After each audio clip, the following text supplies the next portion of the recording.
আমাদের পূর্বপুরুষের নাম কি?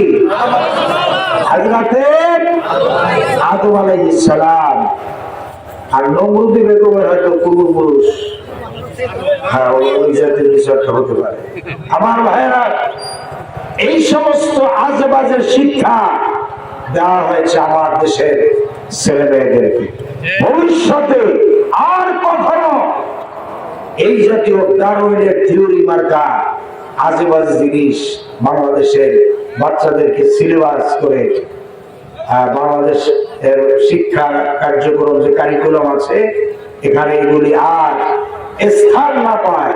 এই জন্য আপনাদের সকলকে সজাগ সচেতন থাকতে হবে। ভবিষ্যতে বাংলা আপনারা আওয়াজ তুলুন, বাংলাদেশের প্রত্যেকটা ক্লাসের প্রথম 1 নম্বর এই বসো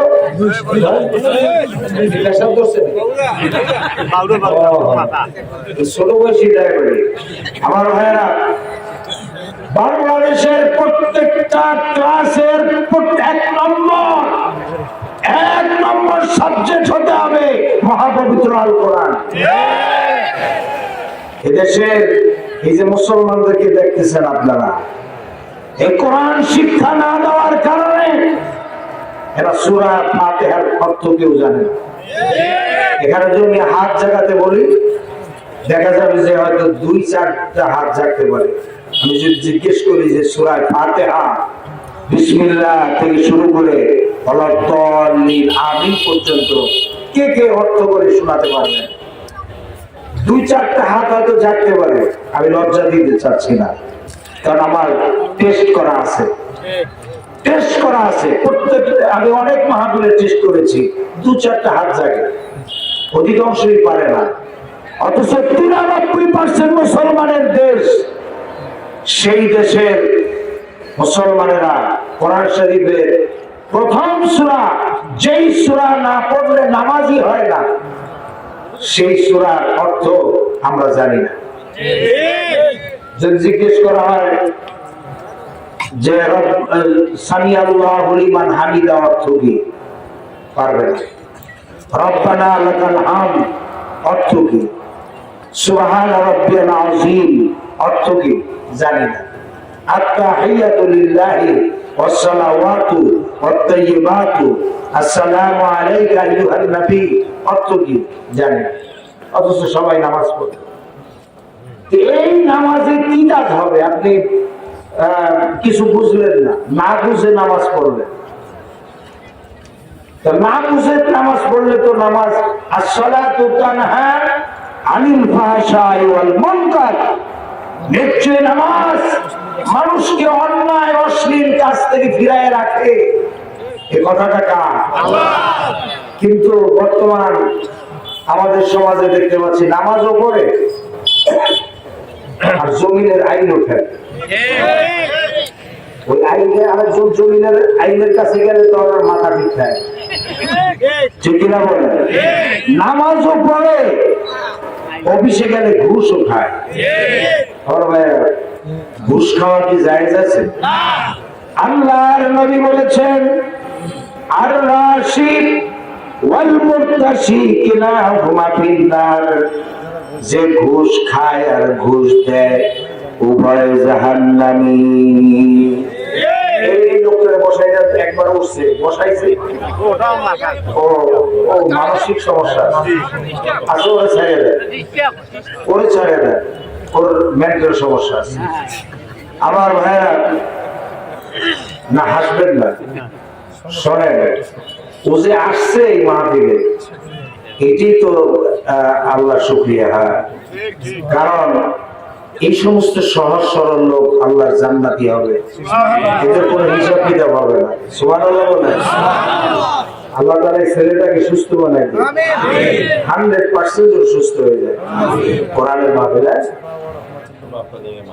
আল্লাহ তাআলা তাকেও জান্নাত নসিব করুন। এই ছেলেটা যা পরিপূর্ণ জন্য আল্লাহ সুস্থ বানায় দেন। আমি মুসাফির দোয়া করে গেলাম, তো বলতেছিলাম সুদ খাওয়া, ঘুষ খাওয়া এটা কি জায়েজ আছে? হারাম।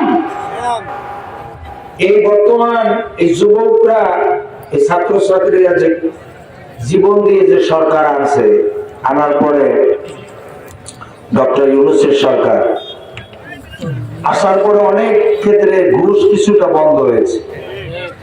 এখন এই জন্য কামলা যারা আছে, কামলা, সরকারি কামলা, আমলা বলি না আমি, এগুলার কামলা করি, সরকারি কামলা আছে না, এরা এখন মন মেজাজ খারাপ, খুব বেজার। কথা বুঝছেন?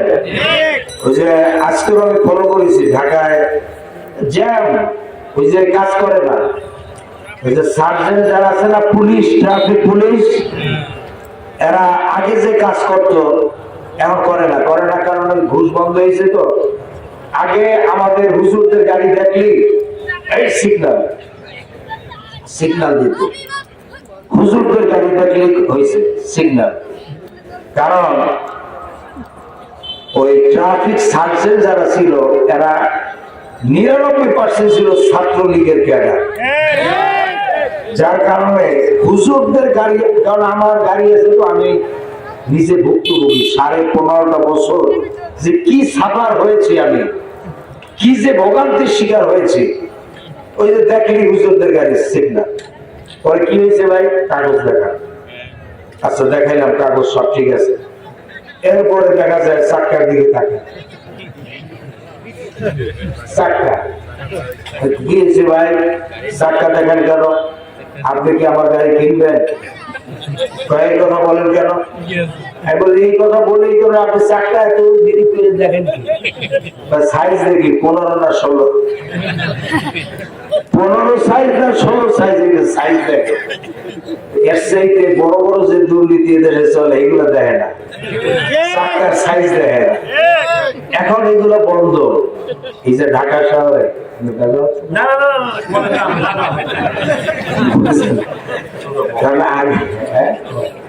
আচ্ছা, কারণ বুঝেন তো 15.5 বছর কত মন্ত্রী মিনিস্টার আমাদের মঞ্চে বসে ওয়াজ শুনে, হক কথা বলতে গেলি তাহলে এরকম আড়ে আড়ে টেনে টেনে চায়, আজকে হুজুর খাওয়াতেছে কিনা। তো চিন্তা করলাম যে আমার ভাই আবার এরকম রাগটা খাই। আচ্ছা, তো বুঝলাম যে না, হকের পক্ষে আছে, বলেন আলহামদুলিল্লাহ।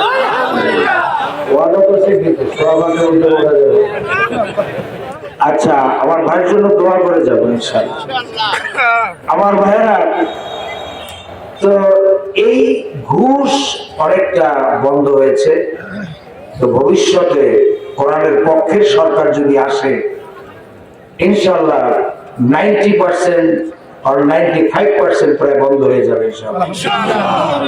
বলেন ইনশাআল্লাহ, বলেন মাশাআল্লাহ। রমজান মাসে ওই দেশের মানুষ এমন ঘুষখোর হয়ে গেছে, এই কামলারা রমজান মাসে টুপি মাথায় দিয়ে, চোখে সুরমা লাগিয়ে, এরপরে পাঞ্জাবি পরে অফিসে যায়, অফিসে গিয়ে নিজের টেবিলের ড্রয়ারটা খুলে রাখে, ঘুষের টাকা নিয়ে আসলে আঙ্গুল দিয়ে ইশারা করে দেয় এখানে রাখো, বলে স্যার একটু ঘুরে দেখবেন না। বেটা, রমজান মাসে এই টাকা কি হাত দিয়ে ধরা যায়? খাওয়া যায়, মানে ইফতারের পরে দেখবে আর কি ঘুরে গেছে। আমার ভাইয়েরা, এই সমস্ত সুদ ঘুষ বাংলাদেশে আছে না নাই? এগুলো বন্ধ হওয়ার দরকার আছে না নাই? আছে ইনশাআল্লাহ। এই দেশটা যদি সুদ ঘুষ দুর্নীতি বন্ধ হয়, এই দেশটা হবে স্বর্ণের দেশ ইনশাআল্লাহ। সিঙ্গাপুর হতে বেশি সময় লাগবে না, মালয়েশিয়া মতো উন্নত দেশ হতে বেশি সময় লাগবে না। এই দেশ কিন্তু ছিল সবচেয়ে ধনী দেশ, এটা বেশি দিন আগের কথা না। এই যে মোগল আমলে বা মুসলমানরা যখন 850 বছর এই উপমহাদেশ যখন শাসন করেছে, তখন এই দেশ ছিল পৃথিবীর ভিতরে একটা অন্যতম প্রধান ধনী দেশ। এই আপনারা যে চায়না দেখেন, এরা গরিব ছিল, আমাদের দেশের চাইতে অনেক গরিব ছিল। Japan, China, Malaysia, Thailand, Singapore, Saudi Arab, Qatar, Kuwait, Bahrain, এই সমস্ত দেশগুলি ছিল বলতে গেলে খয়রাতি। তখন বিশ্বের অনেক দেশ থেকে আমাদের দেশে মানুষ আসতো চাকরি করার জন্য, এই দেশে খয়রাত করতে আসতো। আমরাও ছোট সময় দেখেছি সৌদি আরব থেকে সৌদিয়ানরা, সৌদিরা, সৌদি আরবের মাহাল্লুম বলা হতো, তারা আমাদের দেশে ভিক্ষা করার জন্য আসতো। বলতো যে কাবা ঘরে কেউ কিছু দান করবে কিনা। লম্বা লম্বা একজন, মাথায় রুমাল থাকতো। তো আমরা ছোট সময় মনে আছে আমাদের বাগেরহাট, পিরোজপুরে দেখতাম যে আমরা এখন মক্কা শরীফ রওনা দিয়ে যাব, আপনারা কেউ কিছু দান করবেন কিনা। তখন যে যা পারত দান করত। তো সেই সৌদি আরবকে আল্লাহ তেলের সম্পদ দিলেন, স্বর্ণের খনি দিলেন। এখন আমাদের দেশের লোক ওদের দেশে গেলে এখন বলে যে মিসকিন। আমাদের দেশের মানুষদেরকে মিসকিন বলে গালি দেয়, ঠিক কিনা বলেন? এই সৌদি, এই আরব দেশ এরা আবার ফকির হওয়ার দিকে যাচ্ছে। ইন্নামাল উসরি ইউসরা ফা ইন্নামাল উসরি ইউসরা। আল্লাহ বলছে যে দুঃখ কষ্টের পরে আসে সুযোগ সুবিধা, সচ্ছলতার পরে আসে অসচ্ছলতার পরে আসে উদার সচ্ছলতা, আবার সচ্ছলতার পরে আসে অসচ্ছলতা। এটা আল্লাহ তাআলার একটা সুন্নতি নিয়ম। সুতরাং গালিগালাজ করতে হয় না। আমরা সৌদি আরব থেকে যারা আসতো, মক্কা শরীফ থেকে দেশে খয়রাত করতে আসতো, দেশের মানুষ তাদেরকে তুচ্ছ-তাচ্ছিল্য করে নাই, গালিগালাজ করে নাই। কিন্তু আমাদের দেশের মানুষ আজকে বহু মহিলারা সৌদি আরবে চাকরির জন্য গেছে, এত নির্যাতন করেছে, লাশ হয়ে আমার দেশের বহু মায়েরা, বোনেরা এই দেশে ফিরে আসছে। পেটের অভাবে, অর্থনৈতিক কষ্টে এই দেশ থেকে বহু মেয়েরা গেছে। তাদেরকে খাবার দেয় না ঠিক মতো, তাদের উপর শারীরিক নির্যাতন করেছে। আল্লাহ তাআলা এই মধ্যপ্রাচ্যে যারা আছে ওদেরকে হেদায়েত নসিব করুন, আমিন। এরপরে সুতরাং আমাদের দেশটা আক্ষরিক অর্থে গরিব নয়, আমরা কিন্তু ধনী দেশ। কিন্তু আমাদের দেশের যারা নেতা নেত্রী এরা হচ্ছে দুর্নীতিবাজ। এই দুর্নীতিবাজ নেতা নেত্রীদের কারণে আজকে আমাদের এই করুণ দশা। যেমন শেখ মুজিব বলছিল যে এত কম্বল আসলো 7 কোটি মানুষের জন্য, 7 কোটি কম্বল আসছে, আমার কম্বলটা কই? শেখ মুজিবুর রহমান বলেছিল যে সবাই পায় স্বর্ণের খনি আর আমি পাইছি চোরের খনি। আমার আশেপাশে যেগুলো আছে সব চাকরার দল। দুঃখ করে শেখ মুজিব বলতো যে আমার আশেপাশে যারা আছে ওরা কি চাকরার দল। এখন আপনারা তো দেখছেন যে নমরুদি বেগমের আশেপাশে এরা কেমন চাপা চেটেছে, চাটতে চাটতে দেশটার মাটি পর্যন্ত খাইয়ে শেষ করে আনছে। ইয়াসুস মাজুজের মতো চাটছে, জন্মের চাটা চাটছে। বলে সেই কানাডায় বেগম পাড়া তৈরি করেছে। মালয়েশিয়া আমাকে দেখানো হয়েছে, আমি নিজের চোখে দেখেছি। বাঙালি নেতা নেত্রীরা মালয়েশিয়ায় 2টা 3টা 5টা বাড়ি কিনছে এক একজনে, কিনে ফেলাই আছে মালয়েশিয়া কেএলসির পাশে। আমাকে দেখা যায় যে অমুক নেতার এই বাড়ি, এই যে পরপর যে 2-3টা বাড়ি দেখে অমুক নেতা, ভাড়াও দেয় না। এত টাকা যে ভাড়া দিবে, ভাড়াও দেয় না। এক একটা বাড়ি দারোয়ান রাখছে, সেই দারোয়ানদেরকে বেতন দেয় মাসে 50-60 হাজার টাকা করে বেতন দেয়, কিন্তু ভাড়াও দেয় না। আমার নিজের চোখে দেখা। এরা আমেরিকায় এই দেশের সম্পদ নিয়ে আমেরিকায় জমা করছে, খাইতে পারবে না, সুইস ব্যাংকে জমা করেছে। সুতরাং আমার ভাইরা আজকের এই কথাগুলো জরুরি বলে আমি বলছি এই কারণে যে আমাদেরকে সতর্ক হতে হবে, ভবিষ্যতে আর কেউ যাতে এই দেশে লুটে পুটে খেতে না পারে। আমাদের ভাগ্য নিয়ে কেউ সিনেমিনি খেলতে না পারে, এদেশের মাটি মানুষের সাথে কেউ যাতে গাদ্দারি করতে না পারে, বেঈমানি করতে না পারে, এজন্য আমাদেরকে পাহারা দিতে হবে। আমার ভাইয়েরা, আজ আমরা এই মাহফিলে অংশগ্রহণ করেছি এমন একটি ঐতিহাসিক ক্রান্তি লগ্নে, যখন দেশে রাজনীতির নামে চলছে দলনীতি।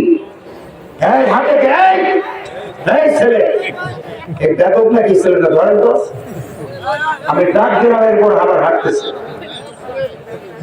আমার ভাইয়েরা, দেশের রাজনীতির নামে চলছে দলনীতি, গণতন্ত্রের নামে চলছে নিপীড়ন, অর্থনীতির নামে চলছে শোষণ, ঠিক কিনা বলে? শিক্ষাঙ্গনে চলছে সন্ত্রাস আর কুশিক্ষা, সাংবাদিকতার নামে চলছে জঘন্যতম মিথ্যাচার আর হলুদ সাংবাদিকতা। আইন শৃঙ্খলার পরিস্থিতি চরম খারাপ ছিল। এখন এই পুলিশ, র্যাব, বিশেষ করে পুলিশ বাহিনীর ভিতরে পুনর্গঠন করা হচ্ছে, ভালো ভালো লোকদেরকে পুলিশ বাহিনীতে নিয়োগ দেওয়া হচ্ছে। এই অবস্থা থেকে জাতির বাঁচার একটি মাত্র পথ হচ্ছে ব্যক্তি, পরিবার, সমাজ এবং রাষ্ট্রে ইসলাম প্রতিষ্ঠা করা। বাংলাদেশের প্রত্যেকটা নাগরিকের রান্নাঘর থেকে শুরু করে বাংলাদেশের বঙ্গভবন পর্যন্ত কোরআনের শাসন প্রতিষ্ঠিত হোক, ইসলাম প্রতিষ্ঠিত হোক, এটা কি আপনারা চান? কারা কারা চান? তো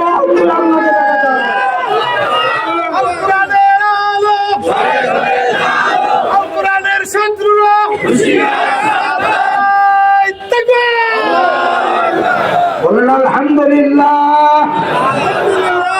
সামনে ডাক আসবে, সেইটাকে আপনাদেরকে সাড়া দিতে হবে। সাড়া দিতে প্রস্তুত থাকবেন তো ইনশাআল্লাহ? আল্লাহ তাআলা তৌফিক দান করুন, জোরে বলুন আমিন। আমার ভাইরা, এই কোরআন শরীফের ভিতরে যত কথা আছে, সমস্ত কথাগুলি কার?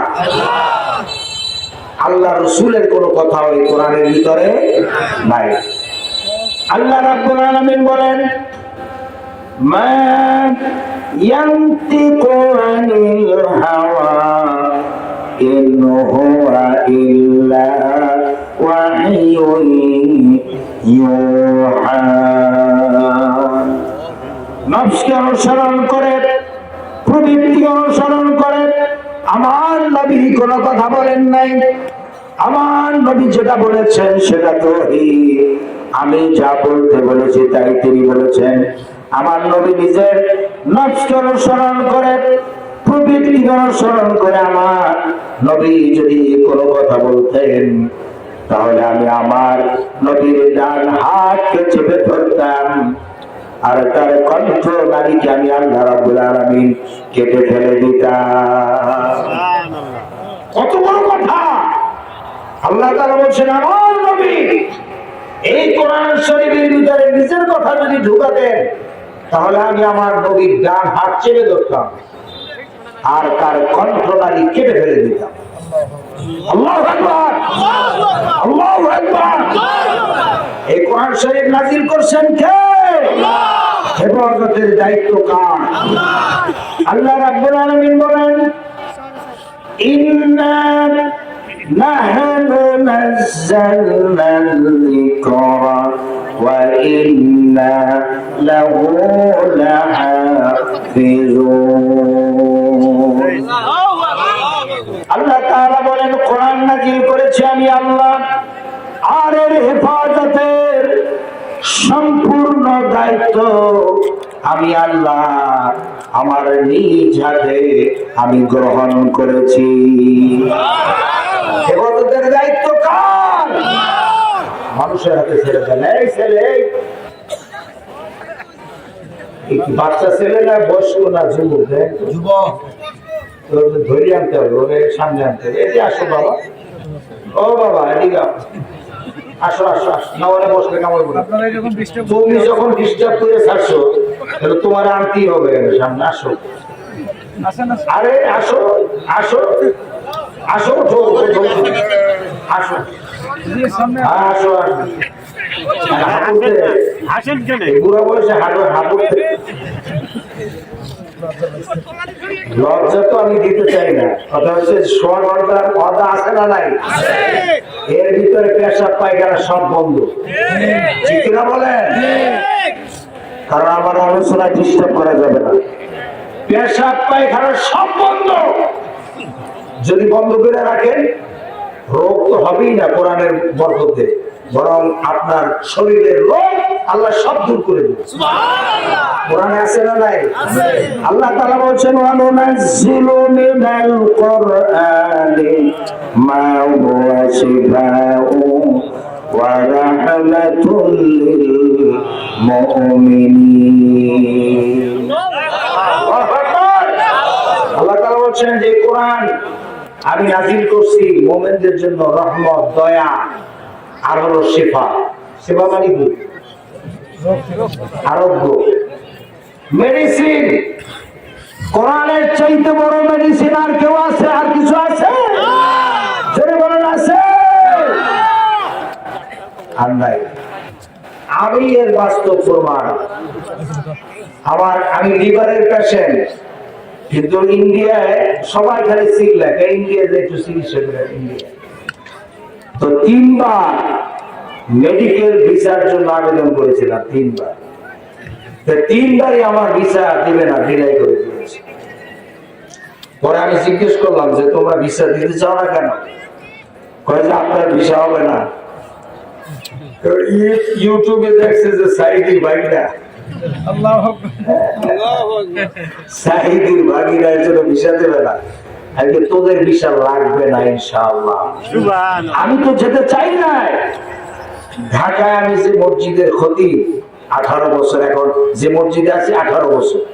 আমার খতিবের বয়স হলো 26 বছর, আলহামদুলিল্লাহ। ঢাকা বিভিন্ন মসজিদে খতিবের দায়িত্ব পালন করেছি। বর্তমান যে মসজিদে আছি 18 বছর। এখন মসজিদের কমিটির লোকেরা এরা চেষ্টা করে আমাকে চাচ্ছিল ইন্ডিয়ায় নিয়ে চিকিৎসা করাই। আমি তো 3 বার ভিসা ডিনাই করে দিল, দিবে না। তা আমি তাদেরকে কোরআনের আয়াত দেখাইছি। আরে মিয়া, ইন্ডিয়ার কি ক্ষমতা আছে? হায়াত দেওয়ার মালিক কে? হায়াতের মালিক কে? মওতের মালিক কে? সুতরাং কিসের ইন্ডিয়া? দরকার নাই, প্রয়োজন নাই। তো এই যে শুভেন্দু বিজেপি নেতা শুভেন্দু, এই যে পশ্চিমবঙ্গে বিজেপি কসাই মোদীর নেতা, দলের নেতা, সে বলতেছে যে বাঙালি বাংলাদেশিরা, ওরা তো আমাদেরকে বাংলাদেশি বলে, তোমরা এখন আর ইন্ডিয়া চিকিৎসার জন্য আসবে না, যাবো করাচিতে, পাকিস্তান করাচি লাহোরে যাওয়া। তাহলে যে তোমরা ইন্ডিয়ার এত বাহাদুরি করো, খালি বাঙালি এরা যদি একটু, এদের চরিত্র যদি একটু ভালো হয়, তাহলে ইন্ডিয়ান লোক সে দেশে চিকিৎসা নেবে। খালি বাঙালিদের চরিত্র একটু সমস্যা আছে, চারিত্রিক সমস্যা। এরা যে ওই যে সমস্ত লাগে না, কি জানি টেস্ট যেগুলো লাগে না, এগুলো লিখে রাখে, লক্ষ লক্ষ টাকা টেস্ট দেয় বাংলায়। আর ইন্ডিয়ানরা এখন ওটা শুরু করছে অলরেডি। ওরা এই 2-4-5 বছর যাবত প্রচুর টেস্ট ইন্ডিয়া। সুতরাং লাগবে না। এই শুভেন্দু খালি হারামগিরি দেখায় যে বাঙালি তোরা আর আসতে পারবি না, ভিসা বন্ধ, অমুক্ত মুখে। আমার ভাইরা 1971 সালে আমাদের দেশটাকে ওদের দেশের প্যানের মধ্যে ঢুকেছে। পরাধীনতার শৃঙ্খল আমাদের গলায় পড়াইছে, কাঁটাতারের বেড়া দিচ্ছে। পৃথিবীতে অন্যান্য দেশের বর্ডারে গিয়ে দেখেন কাঁটাতারের বেড়া নাই, কিন্তু আমাদেরকে ইন্ডিয়া নাকি আমাদেরকে খুব মহব্বত করে সুমা দেয়। বলে কারা? বলে এই যে আওয়ামী লীগের লোকেরা। এই নমরুদি বেগমের এই উত্তরসূরি যেগুলো আছে পাইকাদা, এগুলাই বলে যে ইন্ডিয়া আমাদেরকে খুব জায়গায় ধরছে। ওরা তো জায়গায় ধরে নাই, বরং ওরা আমাদেরকে জনমের মতো জেলখানায় ঢুকেছে। চতুর্দিকে কাঁটাতারের বেড়া, এবং সেই কাঁটাতারের বেলায় আবার ইলেকট্রিক লাইন লাগানো আছে। ওখানে যে টাচ করলে ওরা কিন্তু ওই বাতি আছে না, দেখেন নাই? ওই যে ইলেকট্রিক বেড়ার সাথে ওদের কি কি আছে, বাতি আছে, ওই কারেন্টের লাইন লাগানো আছে। ওদের ওই বেড়ায় যে হাত লাগলে, ওই যে ওরা কাঁটাতারের যে বেড়া দিয়েছে, ওখানে হাত লাগলে বা শরীরে টাচ লাগলেই মারা যাবে। ওরা আমার দেশের জনগণকে হত্যা করে ওই কাঁটাতারের বেড়ায় ঝুলাই রাখে, যেটা পৃথিবীর ইতিহাসে বিরল।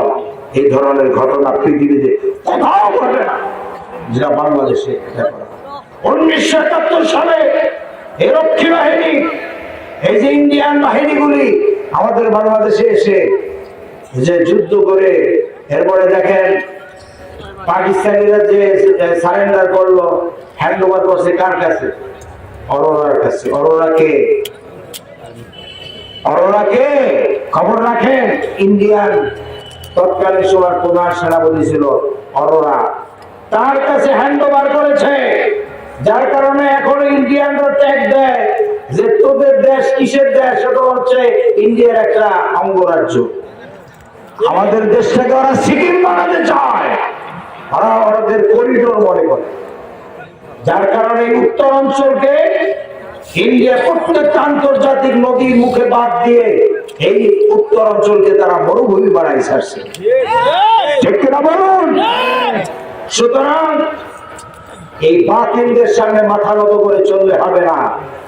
এই দেশে যদি বাঁচতে হয়, ইমানের শক্তি নিয়ে বাঁচতে হবে, অন্যথায় বাঁচতে পারবেন না। বিপদে পড়লে এই কথা বলে কে? পিছনে দেখেন তো কে? পিছনে কে? একটা বাঘও এখানে বাদরামি করতেছে বারবার, চতুর্পাশে হাতে আর বাদরামি করে। আমি বহুবার লক্ষ্য করেছি যে নিশ্চয়ই নমরুদি বেগমের কোন উত্তরসূরি হবে। পিছনে হাতে আর বাদরামি করতেছে। তাফসীর মাহফিলে এখন বর্তমানে কি বলতে হবে এটা আমরা ভালো করে জানি, ঠিক কিনা বলেন? কথা বলে কেন? আজকের মহা সংকটের ভিতরে নিয়ে যাচ্ছে যে এই দেশ না বাঁচলে আমাদের জবাই করা হবে, আমাদেরকে জেনোসাইড করা হবে। সুতরাং এই জাতিকে সতর্ক করা এখন আমাদের মূল দায়িত্ব। তাফসীরুল কোরআন মাহফিলে বর্তমানে কি বলতে হবে এটা আমাদের জানা আছে। এই ইসকনকে লেলিয়ে দেওয়া হয়েছে। ইসকন হচ্ছে এই পৃথিবীর ভিতরে সবচেয়ে বড় জঙ্গিবাদী একটা হিন্দুত্ববাদী দল। সেই ইসকনকে লেলিয়ে দেওয়া হয়েছে, বহু ইমামদেরকে হত্যা করেছে ইসকন। এই গত 3-4 দিন আগে চট্টগ্রামের আদালত পাড়ায় আমাদেরই এক ভাই সাইফুল ইসলাম আলিফ অ্যাডভোকেট, তাকে দিবালোকে মানুষের সামনে দিবালোকে রাস্তায় ফেলে জবাই করেছে। কথা বলেন না কেন? লক্ষ লক্ষ জনগণ সেই তার জানাজায় অংশগ্রহণ করেছে। সেখানে এই যুবকদের যে সমন্বয়ক সার্জিস আলম এবং হাসানাত, এরাও সেখানে অংশগ্রহণ করেছিল জানাজায়। ওরা জানাজায় গেল কেন? জানাজা থেকে ব্যাক করে ঢাকায় আসার পথে তাদের গাড়ি বহরের উপরে ট্রাক, এই আওয়ামী লীগের এক নেতার ট্রাক, সেই ট্রাক দিয়ে ওই গাড়ি বহরের উপরে হামলা করেছে। ওরা যেই গাড়িকে চাপা দিয়েছে, আল্লাহ বাঁচাইছে, ওই ট্রাক ওই গাড়িতে সার্জিস আলম বা হাসানাত ছিল না। ধারণা করছে যে ওই গাড়ি কি আছে। আল্লাহ তাদের হায়াত রাখছে, বেঁচে গেছে। এভাবে করে ইসকন আজকের এই দেশের মানুষকে হত্যা করার উন্মাদনায় তারা মেতে উঠেছে। আমার ভাইয়েরা, যদি আল্লাহ না করুন এই ইন্টারনেট, ফেসবুক, ইউটিউব বন্ধ করে দিয়ে যদি দেশে জেনোসাইড চালানো হয়, যদি গণহত্যা চালানো হয়, অনেকে হয়তো দুর্বল ইমানদার যারা, এরা এই হত্যাকাণ্ড থেকে বাঁচার জন্য এরা অনেকেই হয়তো ধুতি পরবে। যাদের দুর্বল ইমান বা মুনাফিক মুসলিম যারা, এরা দাড়ি কামাইয়া এরপরে ধুতি পরবে বলবে যে আমিও ভাই হরিচরণ, ঠিক কিনা বলেন? কিন্তু যতই ধুতি পরেন, ইসকনের সদস্যরা আর ওই যে শুভেন্দুর উত্তরসূরি, কসাই নদীর উত্তরসূরি যারা আছে, আপনি মনে করছেন তারা এত সিধা? আপনাকে বলবে যে তুই হরিচরণ যতই বল, তোর নামে বিশ্বাস করি না, তুই ধুতি কর। কারণ ওরা তো জানে এই দেশের 93% মুসলমান। ধুতি খোল, তো চামড়া কাটা না লাগাই দিলে দেখতে, ঠিক না বেটি? এরপরে আপনি কি আর নতুন করে চামড়া লাগাতে পারবেন? মুসলমানই তো সব ছোট্টবেলা করা শেষ। হিন্দু মুসলমান হওয়ার সাজা সহজ, ওরা তো চামড়া কাটে নেয়, ওরা মুসলমানই করে। দেখা যায় হিন্দুরা খুব সহজে দাড়ি টুপি রেখে মুসলমান হইতে পারে, যেটা 71 হয়েছিল। এখন মুসলমান কিন্তু হিন্দু সাজা এত সহজ। এজন্য আপনাদের যদি বাঁচতে হয়, আপনারা হালকা মনে করছেন? আমরা সারা দেশ ঘুরি, বাংলাদেশের প্রত্যেকটা ডিস্ট্রিক্টে আমাদের পা পড়ে প্রতিদিন। গতকালকের প্রোগ্রাম করেছি ময়মনসিংহে, তারাকান্দা, আজকে করছি এখানে, আগামীকালকে করবো কোন জায়গায়, এ মিঠাপুকুর, এরপরের দিন রাজশাহী। এভাবে করে আমরা প্রতিদিন বিভিন্ন ডিস্ট্রিক্টে আমাদেরকে যেতে হয়। বাংলাদেশের পরিস্থিতি আমরা নিজেদের স্বচক্ষে দেখি বলে, করুণ পরিস্থিতি দেখি বলে আপনাদেরকে সচেতন করছি। আপনারা যদি সচেতন না হন, বিপদ আসন্ন। এই যে আন্দোলনের সময় দেখেন 2-3 দিন ইন্টারনেট বন্ধ ছিল, তখন পরিস্থিতি কি হয়েছিল? আমাদের আত্মীয় স্বজন, আমারই আত্মীয় স্বজন সবই বলতে গেলে বাইরে।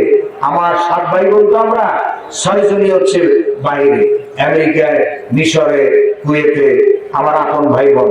এরা কান্নাকাটি শুরু করছে রীতিমতো। এমনকি আমার আম্মা, আমার মা, তিনিও মিশরে ছিলেন এই সময়। আমার আম্মা এত কান্নাকাটি শুরু করছে, কারণ দেশে কি হচ্ছে কিছুই তারা জানে না।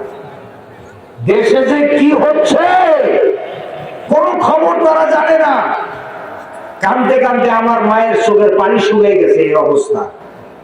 তো এরকম ইন্টারনেট, এই যে ফেসবুক বলেন, ইউটিউব বলেন, এগুলো দিল্লি হয়ে কিন্তু বাংলাদেশে আসে। এজন্য আমি বলবো, আপনারা সতর্ক হন, সতর্ক হন। বাংলাদেশে ইসলাম প্রতিষ্ঠার জন্য প্রস্তুতি নেন। যদি বাঁচতে হয় দেশে, ইমানের শক্তি নিয়ে বাঁচতে হবে। কোন পার্শ্ববর্তী দেশ নাই যেখানে আমরা আশ্রয় নিতে পারবো। সুতরাং ইমানের শক্তি আমাদেরকে বাড়াতে হবে। রাজি আছেন? রাজি আছেন? হাসির মঞ্চে উঠলেও তখনও যেন আমরা মাথা নত না করি বেঈমানদের সামনে, বাতিলের সামনে, ঠিক কিনা বলেন? বাতিলের সামনে মাথা নত করার জাত আমরা নই। আল্লামা ইকবাল রাহমাতুল্লাহ আলাইহি কত সুন্দর করে বলেছেন, বাতিল সে দবনে ওয়ালে আয়ে আসমান नहीं हम, बातिल से दबने वाले आए आसमां नहीं हम, सौ पर कर चुका है तू इम्तिहान हमारा। বাতিলের সামনে মাথা নত করার জাত আমরা নই। আকাশ, হে বাতাস, তুমি সাক্ষী, এ মুসলমানেরা কখনো বাতিলের সামনে মাথা নত করে নাই, করে নাই, করে নাই। আল্লামা সাঈদী, তিনি কি মাথা নত করেছেন? অ্যারেস্ট হওয়ার 3 মাস আগে তিনি সৌদি সরকারের আমন্ত্রণে উমরা পালন করতে গিয়েছিলেন। তো বাংলাদেশের ডিজিএফআই গোয়েন্দা সংস্থা, তারা ফোন করে জানিয়েছিল যে হুজুর আপনি দেশে আসিয়েন না, দেশে আসিয়েন না, কারণ আসলেই আপনাকে গ্রেফতার করা হতে পারে। আপনাকে বিচারের সম্মুখীন করা হতে পারে, দেশে আসার দরকার নেই। তো শহীদ আল্লামা দেলোয়ার হোসেন সাঈদী রহমাতুল্লাহ আলাইহি বললেন, কেন? আমি 50, তখন তিনি বলেছেন, আমি 50টি বছর ধরে বাংলাদেশের মাঠে ময়দানে শহরে বন্দরে মানুষের দ্বারে দ্বারে গিয়ে কোরআনের দাওয়াত দিয়েছি। আমি যদি বিদেশে পালিয়ে থাকি, আমার দেশবাসী তারা মনে করবে সাঈদী মনে হয় 1971 সালে কোন অন্যায় করছে। 1971 সালের কোন কাদা কোন বালু সাঈদীর গায়ে লাগে নাই। সুতরাং আমি আমার দেশে যাব, জেল খাটা লাগে খাটবো, জরিমানা দিতে হলে দিব, ফাঁসির মঞ্চ যদি উঠতে হয় তারপরে আমি দেশে যাব, আমাকে কেউ ফিরাতে পারবে না। দেশে আসার পরেও বলা হয়েছিল যে আপনি সরকার যা বলে তাই মেনে নেন, সরকারি দলে যোগ দেন। তিনি বলেছেন যে প্রশ্নই আসে না, জীবন চলে যেতে পারে কিন্তু বাতিলের সামনে মাথা নত সাঈদী করবে না। আমার ভাইরা, হযরতে খুবাইব রাদিয়াল্লাহু তাআলা আনহুকে এরকম ফাঁসির মঞ্চে যখন উঠানো হয়েছিল, তখন কাফেরেরা এসে বলেছিল, আতুহিব্বু আন্না মুহাম্মাদান মাকানাক, ও খুবাইব, তোমার এই স্থানে যদি মুহাম্মদ সাল্লাল্লাহু আলাইহি সাল্লামকে এনে বেঁধে দেই, তাকে যদি নির্যাতন করি আর তোমাকে যদি ছেড়ে দেই, তাহলে তুমি কি খুশি হবে নাকি? হযরতে খুবাইব বললেন, যার কথা বলার শক্তি ছিল না, কারণ তাকে একটা খুঁটির সাথে বেঁধে রেখেছিল, শক্ত একটা খুঁটির সাথে আষ্টে পৃষ্ঠে হাত পা বেঁধে রেখেছিল, লম্বালম্বি করে তরবারির অগ্রভাগ দিয়ে বুকের উপরে চামড়া কেটেছিল এরকম। খুবাইব রাদিয়াল্লাহু তাআলা আনহু সেই চামড়া কাটার পরে অঝোর গতিতে রক্ত পড়তে পড়তে শরীরটা নিস্তেজ হয়ে গিয়েছিল, মাথাটা এরকম ঝুলে পড়েছিল। ওই অবস্থা যখন বলা হলো, আতুহিব্বু আন্না মুহাম্মাদান মাকানাক, খুবাইব, তোমার এই স্থানে যদি মুহাম্মদ সাল্লাল্লাহু আলাইহি সাল্লামকে এনে ধরে তারে যদি খুঁটির সাথে বাঁধি আর তোমার যদি ছেড়ে দেই, তাহলে তুমি কি খুশি হও? হযরতে খুবাইব বললেন, লা। আরবিতে লা মানে কি?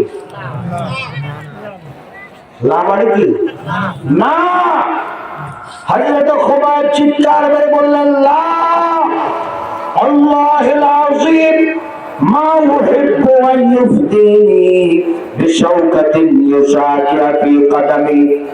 খবরদার হে কাফের গোষ্ঠীরা, যে কথা বলেছিস এই কথার মুখে আনবি না।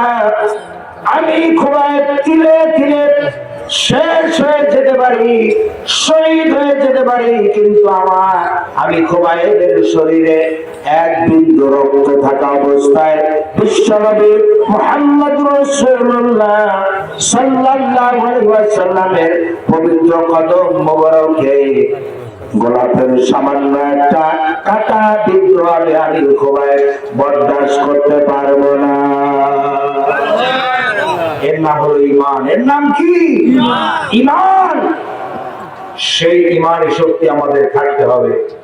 যদি কখনো ডাক আসে বাংলাদেশে কোরআনের শাসন প্রতিষ্ঠা করা হবে, আগামীর পার্লামেন্ট হবে কোরআনের পার্লামেন্ট, বাংলাদেশের মুসলমান নরনারী যে যেখানে আছো সব বেরিয়ে পড়ো কোরআনের রাজ প্রতিষ্ঠা করার জন্য, তখন আপনারা সেই ডাকে সাড়া দিবেন? সাড়া দিবেন? কাফনের কাফন মাথায় চড়িয়ে আল্লাহর দ্বীনকে কোরআনের রাজ প্রতিষ্ঠার জন্য কারা কারা রক্ত দেওয়ার জন্য ময়দানে ঝাঁপিয়ে পড়তে প্রস্তুত থাকবেন? দোয়া করে আল্লাহকে দেখান।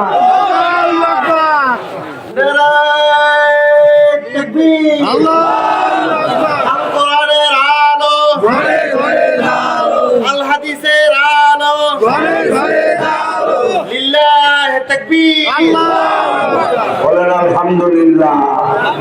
আরো জোরে বলুন আলহামদুলিল্লাহ। এই জমিনটা কার? সন্দেহ নাই তো? চিৎকার মেরে বলুন, এই জমিন কার? ওই আকাশ কার? চন্দ্র কার? সূর্য কার? মানুষ কার? আইন চলবে কার? আল্লাহ রাব্বুল আলামিন বলেন, আন আকিমুদ্দিন, আমার জমিনে আমার দিন কায়েম করো, কোরআনের রাজ প্রতিষ্ঠা করো। ইনিল হুকমু ইল্লা লিল্লাহ, the decision is only for Allah, আইন হবে একমাত্র আল্লাহ। আইন হবে কার? আল্লাহ। আলা লাহুল খালকু ওয়াল আমর, his is the creation and the command, সৃষ্টি যার, আইন চলবে সে আল্লাহ পাকের। কোন সুবহানাল্লাহ। মৃত্যু পর্যন্ত লড়াই করতে বলেছেন আল্লাহ তাআলা। আল্লাহ রাব্বুল আলামিন বলেন, ওয়াকাতিলুহুম হাত্তা লা তাকুনা ফিতনাতু ওয়া ইয়াকুনা ad-দীনু কুল্লুহু লিল্লাহ। লড়াই করো, সংগ্রাম করো সেই পর্যন্ত যতক্ষণ না আল্লাহর কোরআনের রাজ 100% প্রতিষ্ঠা না হয়, কোরআনের শাসন 100% যতক্ষণ পর্যন্ত প্রতিষ্ঠিত না হয় ততক্ষণ পর্যন্ত লড়াই চালিয়ে যায়। এই ওয়ার্ডার কার? আল্লাহ। বলেন কার? সীসা গড়ানো প্রাচীরের মতো সারিবদ্ধ হয়ে যদি আবু সাঈদের মতো ময়দানে ঝাঁপিয়ে পড়তে পারেন, স্ট্যান্ডার্ন, টরিগান, রাইফেল, বন্দুক আর অ্যাটম বোম নিয়ে আসুক, কোন বন্দুকের গুলিকে পরোয়া করা যাবে না, কোন রাইফেলের গুলি পরোয়া করা যাবে না। মুসলমানরা বুক পেতে দেয়, পিঠ দেখায় না, ঠিক না? ঠিক। আবু সাঈদের মতো যদি রাস্তায় নামতে পারেন, আল্লাহর জমিনে সীসা গড়ানো প্রাচীরের মতো মজবুত হয়ে যদি ময়দানে নামতে পারেন, অবশ্যই আগামীর বাংলাদেশ হবে কোরআনের বাংলাদেশ। এজন্য আপনাদেরকে ময়দানে নামতে হবে, যেমনটি সাহাবায়ে কেরাম রিদওয়ানুল্লাহি তাআলা আলাইহিম আজমাইন নেমেছিলেন, ঠিক কিনা বলেন? রোমান সম্রাট 1 লক্ষ সৈন্য মুতার প্রান্তরে পাঠিয়েছে মুসলমানদের বিরুদ্ধে লড়াই করার জন্য। এই পৃথিবী থেকে মুসলমানদেরকে সবলে মূলোৎপাটন করে দেওয়ার জন্য। কত লক্ষ? কত? 1 লক্ষ। আর মুসলমান মাত্র 3,500। কয় হাজার? 3,500। আল্লাহর নবী বললেন, মুসলমানেরা, রোমক সম্রাট 1 লক্ষ সৈন্য পাঠিয়েছে, তোমাদেরকে লড়াইয়ের ময়দানে যেতে হবে মুতার প্রান্তরে। আল্লাহর নবী একটা ভাষণ দিলেন। ভাষণের শেষ পর্যায়ে গিয়ে বললেন, ও আমার সাহাবীরা, আজকে তোমরা যেই যুদ্ধের মাঠে যাচ্ছ, রওনা হয়ে মুতার প্রান্তরে যে লড়াই হবে, এই লড়াইয়ের ময়দানে প্রধান সেনাপতি দায়িত্ব পালন করবে আমার পালক পুত্র যায়েদ। কোথায়? দাঁড়াও। যায়েদ কোথায়? হযরত যায়েদ দাঁড়ায় গেলেন।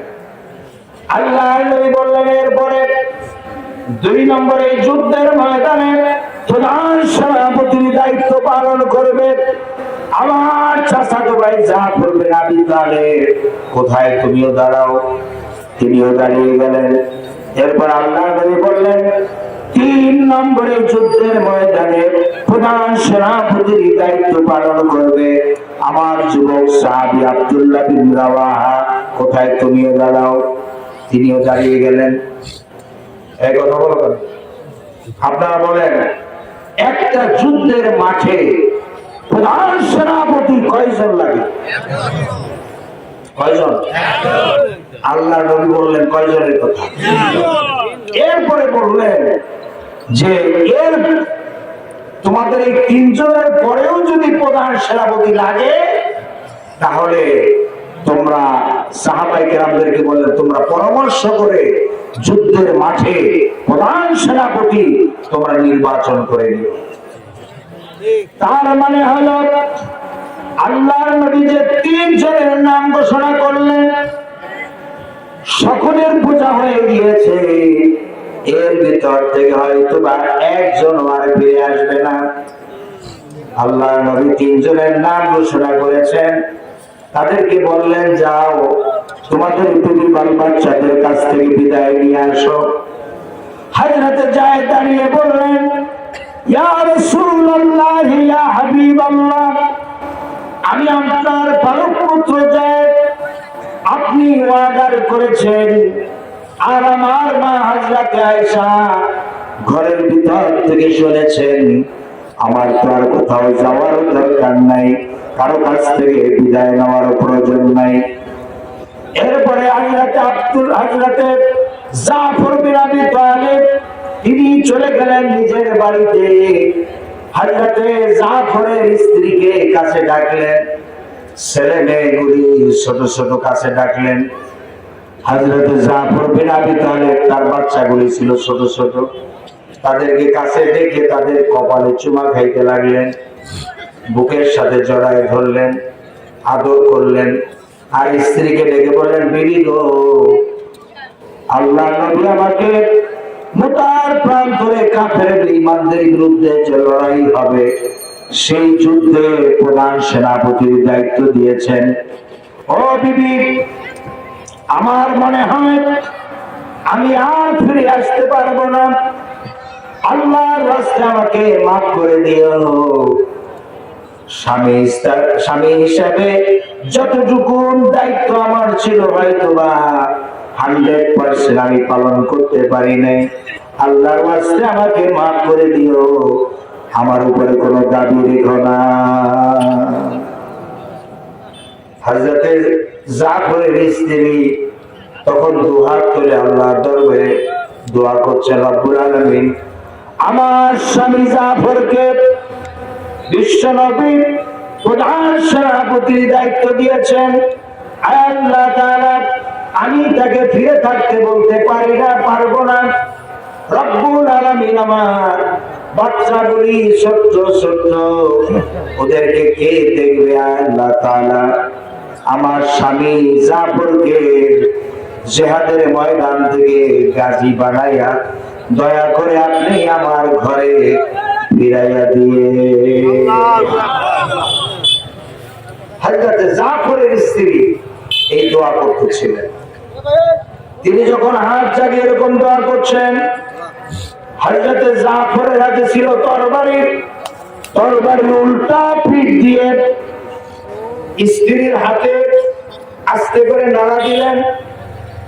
স্ত্রীর এরকম মোনাজাত করছেন, তো মোনাজাতের ফাঁকে হযরতে জাফর তরবারি উল্টা পিঠ দিয়ে স্ত্রীকে আস্তে করে নাড়া দিলেন আর বললেন বিবি গো, উল্টা দোয়া তুমি করো না, উল্টা দোয়া তোমার আল্লাহর দরবারে মঞ্জুর হবে না। তার কারণ হচ্ছে আমার নাম আল্লাহর নবী 2 নম্বরে ঘোষণা করেছেন, আমার আগে একজন আছে, পরে একজন আছে। ও বিবি, নির্ঘাত ওই মুতার প্রাণ করে আমি শহীদ হয়ে যাব, বুঝতে বাকি নাই, আমি আর ফিরে আসতে পারবো না, আল্লাহর ওয়াস্তে তুমি আমারে মাফ করে দাও। এই কথা বলতেই হযরতে জাফরের স্ত্রী কাটা কবুতরের মতো জমিনে পড়ে ছটফট করতেছিলেন, কাঁদতেছিলেন। হযরতে জাফর স্ত্রীকে আদর করলেন, তাকে বোঝানোর চেষ্টা করলেন। এরপরে ছেলে মেয়েদেরকে আবার বুকের সাথে জড়ায় ধরলেন, চুমা খাইলেন, দরজাটার সিটকারিটা খুলে যুদ্ধের ময়দানের দিকে রওনা হলেন। কিন্তু তার ছোট্ট ছোট্ট ছেলে মেয়েগুলি তারাও হযরতে জাফরের পিছনে দৌড়াচ্ছিল, কিছু দূর দৌড়ে গিয়েছে, পিছনে পিছনে দৌড়াচ্ছিল, আরো ডাকতেছিল আব্বা আব্বা আব্বা বলে চিৎকার মেরে ডাকতেছিল। হযরতে জাফর একবারও পিছনের দিকে তাকায় দেখেন নাই, কারা দৌড়ায় আর কারা কান্দে। আমার ভাইরা, এত সহজে ইসলাম আসে নাই। রক্ত পিচ্ছিল পথের উপর দিয়া, কণ্ঠ কাঠিন্য রাস্তার উপর দিয়ে ইসলাম এসেছে। এত সহজে ইসলাম আসে নাই। আমার কলিজার টুকরা ভাইরা, হযরত আব্দুল্লাহ বিন রাওয়াহা তিনি চলে গেলেন বাড়িতে। নতুন বিবাহ করেছেন, বাসর রাত হয় নাই। ওই দিনটাই ছিল তার বাসর রাতের ওই দিনই তার বাসর রাত হওয়ার কথা ছিল।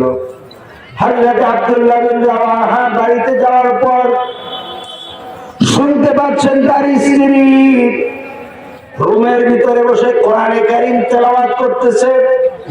হযরত আব্দুল্লাহ বিন রাওয়াহা রুমের বাইরে দাঁড়িয়ে সালাম জানালেন, বললেন, বিবি গো, কোরআন পড়া একটু বন্ধ করো, কোরআন শরীফ পড়া একটু বন্ধ করো। আমি তোমার স্বামী আব্দুল্লাহ এসেছি, আমি বিদায় নিতে এসেছি। আল্লাহ রাসূল আমাকে মুতার যুদ্ধে প্রধান সেনাপতির দায়িত্ব দিয়েছেন। ও বিবি, নতুন বিবাহ হয়েছে, কোন হক আমি আদায় করতে পারি নাই। নতুন বিবাহ হয়েছে, বাসর রাত হয় নাই, কোন হক আমি আদায় করতে পারি নাই। আল্লাহর ওয়াস্তে তুমি আমাকে মাফ করে দিও। আমি জিহাদের ময়দানে রওনা হচ্ছি। ভিতর থেকে আওয়াজ আসলো, স্বামী গো, আপনি একটু ঘরের ভিতরে রুমের ভিতরে আসেন, আপনাকে আমি একটু দেখবো। হযরত আব্দুল্লাহ বিন রাওয়াহা বলছেন, বিবি গো, ঘরের ভিতর আমি ঢুকতে চাই না, এই কারণ তোমাকে দেখলে পরে আমার মনের ভিতরে ভালোবাসার সৃষ্টি হতে পারে, মায়া জাগতে পারে, আমি ঘরের ভিতরে ঢুকতে চাই না। স্ত্রী বলছেন, স্বামী গো, আল্লাহর কসম করে বলি, আপনি যদি ঘরের ভিতরে আসেন, আমি কোনো প্রেম নিবেদন করব না, কোনো ভালোবাসা প্রদর্শন করব না। আপনি ঘরের ভিতরে একটু আসেন, ভালো করে আপনার চেহারাটা আমি একটু দেখে রাখতে চাই। কিয়ামতের দিন কোটি কোটি মানুষের ভিতরে আপনাকে যেন আমি স্বামী বলে চিনে নিতে পারি। হযরত আব্দুল্লাহ বিন রাওয়াহা বলছেন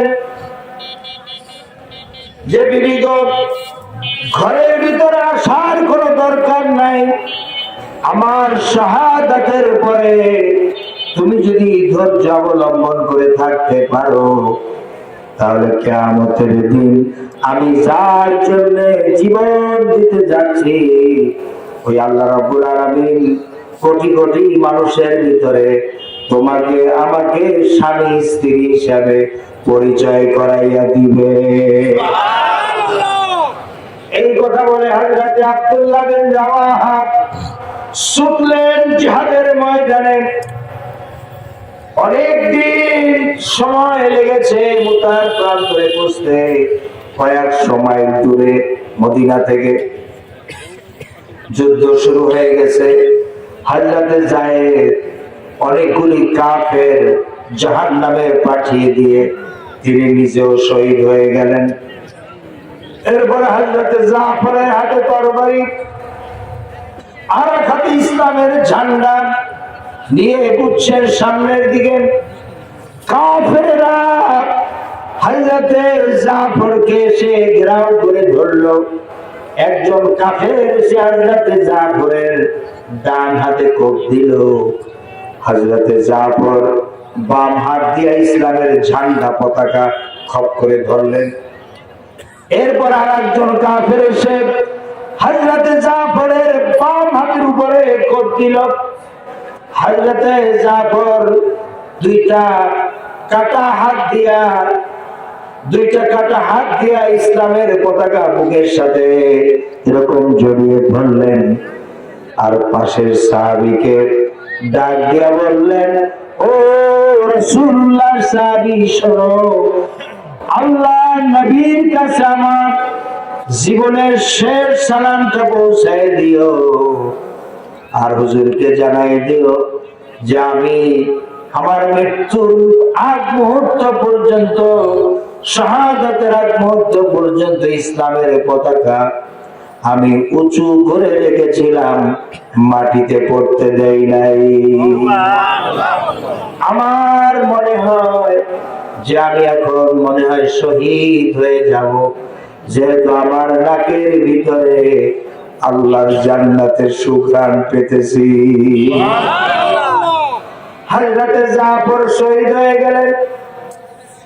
হযরতে আব্দুল্লাহ বিন রাওয়াহা তিনিও শহীদ হয়ে গেলেন। এরপরে সাহাবায়ে কেরাম রিদওয়ানুল্লাহি তাআলা আলাইহিম আজমাইন তাদের পরামর্শক্রমে হযরতে খালিদ সাইফুল্লাহর হাতে তরবারি তুলে দেওয়া হলো এবং ঝান্ডা তুলে দেওয়া হলো। হযরতে খালিদ সাইফুল্লাহকে প্রধান সেনাপতির দায়িত্ব নির্বাচন করা হলো। হযরতে খালিদ সাইফুল্লাহ বীর বিক্রমে এমন ভাবে যুদ্ধ পরিচালনা করলেন, একা খালিদ সাইফুল্লাহ নিজে 17 খান তরবারি ভাঙলেন। কাফেরদেরকে জাহান্নামে পাঠাতে গিয়ে হযরতে খালিদ সাইফুল্লাহ কয়খানা তরবারি ভাঙছেন? 13 খানা। কয়খানা? 13 খানা তরবারি ভাঙলেন। এরপরে ইসলামের বিজয় ছিনিয়ে আনলেন। হযরতে আবু উবাইদা বলেন, আল্লাহ রাসূলের সাহাবীরা যারা যারা শহীদ হয়েছেন, শাহাদাতের মর্যাদা যারা পেয়েছেন, তাদেরকে আমরা খুঁজে খুঁজে এক জায়গায় জমা করলাম, জানাজা পড়ে মাতবুর করব। কিন্তু সমস্ত শহীদানে কেরাম, সুহাদায়ে কেরাম তাদেরকে পেয়েছি, একত্রিত করলাম, কিন্তু হযরতে জাফরকে আমরা খুঁজে পাচ্ছি না। হযরতে জাফরের লাশ কোন জায়গায় খুঁজে পাচ্ছি না। আমরা খুঁজতেছিলাম, হযরতে আবু উবাইদা বলেন খুঁজতেছিলাম, খুঁজতে খুঁজতে অনেক দূরে গিয়ে দেখি ইসলামের ঝান্ডাটা উঠতেছে। ভাবলাম আমরা যাওয়ার আগে ইসলামের পতাকা ওখানে কেউ দিন করলো, কেউ উঠাইলো। কাছে গিয়ে দেখি হযরতে জাফরের 2টা হাত কাটা পড়ে আছে, 2টি পা কাটা পড়ে আছে, দেহটা এক পাশে পড়ে আছে, আর শুধু মাথাটার এক পাশে পড়ে থেকে ইসলামের পতাকা কামড়ায় ধরে উঁচু করে রেখে দিয়েছে। হযরতে আবু উবাইদা বলেন, এই দৃশ্যটা যখন চোখে দেখলাম, দেখে আর বরদাস্ত হলো না, অঝোর গতিতে কান্না শুরু করলাম। হযরতে জাফরের হাত পা মাথা মস্তক একত্রিত করে পা থেকে শুরু করে মাথা পর্যন্ত চুমা খাইলাম। এরপরে হযরতে জাফরকে আমরা জানাজা পড়ে মাদফুন করলাম, কবরের ভিতরে রেখে বাড়িতে আসলাম। এসে রাতের বেলা যখন ঘুমিয়েছি, স্বপ্নের ভিতরে দেখি হযরতে জাফর আল্লাহর জান্নাতের ভিতরে ফেরেশতাদের সঙ্গে উড়ে বেড়াতেছে। হযরতে আবু উবাইদা বলেন, হযরতে জাফরকে ফেরেশতাদের সঙ্গে উঠতে দেখে আমরা জিজ্ঞেস করলাম, জাফর, আল্লাহ রাব্বুল আলামিন তোমার সাথে কি ব্যবহার করেছেন? হযরতে জাফর স্বপ্নের ভিতরে বললেন, ওগো আবু উবাইদা, আল্লাহ রাব্বুল আলামিন বলেছেন, জাফর রে, তোমার শাহাদাতে আমি খুশি হয়েছি, খুশি হয়ে তোমাকে জান্নাত দান করেছি। ও জাফর, তুমি আমার কাছে আর কি চাও? হযরতে জাফর বলেছেন, আয় আল্লাহ তাআলা, কিচ্ছু চাই না, শুধু একটা দাবি, আরেকবার যদি আপনি দুনিয়া আমাকে পাঠিয়ে দেন, যদি প্রয়োজন হয় আমার জীবনটা আমি কাফের বেঈমানদের সাথে লড়াই করে আমার জীবনটা আর একবার দিয়ে আসি। এজন্য আল্লামা ইকবাল রাহমাতুল্লাহ আলাইহি কত সুন্দর করে বলেছেন, ये शहादत गहे उल्फत में कदम रखना, ये शहादत गहे उल्फत में कदम रखना, लोग समझता है आसान है मुसलमान होना। লোকেরা মনে করে মুসলমান হওয়া মনে হয় খুবই সহজ। আল্লামা ইকবাল বলছেন না, মুসলমান হওয়ার অর্থই হলো শাহাদাতের উত্তপ্ত ময়দানে পা রাখা।